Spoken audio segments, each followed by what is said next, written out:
Okay, today we are starting our SAT problem strategies guide, and the first thing we're going to do for it, we're going to make our paper slideshows.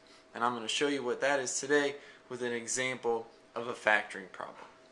So as you can see right here at the top, we have a polynomial, 4x squared plus 12x plus 9. And what we're really interested in is what this is made up of and how we can break it down. And you can see that I'm already guessing it's factorable. And we've got our two parentheses, and in there we're going to have two binomials or two-term polynomials. And we need to ask ourselves, how do we do this and what do we need to think about? Well, the first thing we need to focus on is this 4 here with the x squared.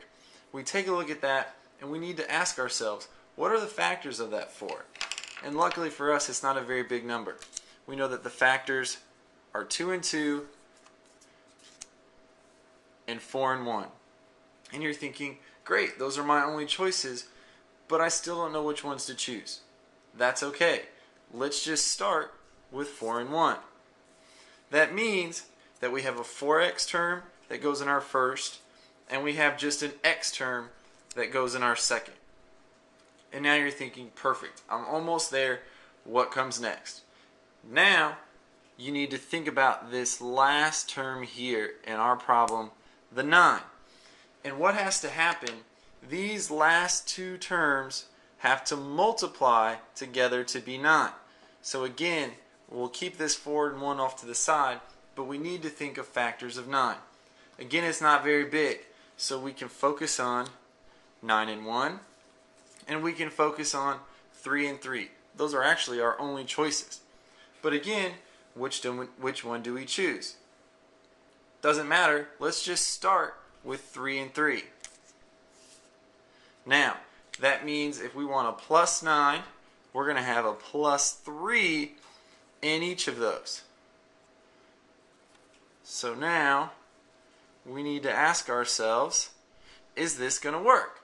And we can check with the FOIL method. Remember, first, outer, inner, last. And when we're doing this, all the x terms are going to add up to be this 12x. So keep 12 in your mind. So let's start. Our first terms, 4x and x. That gives us 4x squared. Alright. Outer, 4x and 3. That's 12x.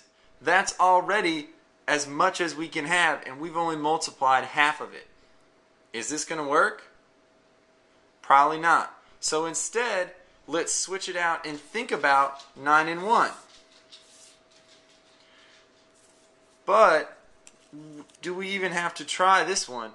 Because if 4 times 3 is already too much, 4 times 9 is going to be just as much, and it's not going to work. So it turns out that we have no choices here, and we need to think about what we're going to do. How about instead of 4 and x, we switch to our other possibility, 2 and 2. So we have 2x and 2x. Again, we need to multiply to get 9. So here comes our 9 and 1, and here comes our 3 and 3. Again, we can start wherever we want. Let's try 3 and 3. There's one and the other. Now, 2x plus 3, 2x plus 3. Does that work? Have you figured it out? Okay, it does. And normally at this point, we would write a paragraph talking about our strategies and test taking skills. I'll pass that out, and you guys are going to get started on your own problems and your own paper slideshows. Hope this helps and gives you an idea of what I expect in your SAT problem strategy guide.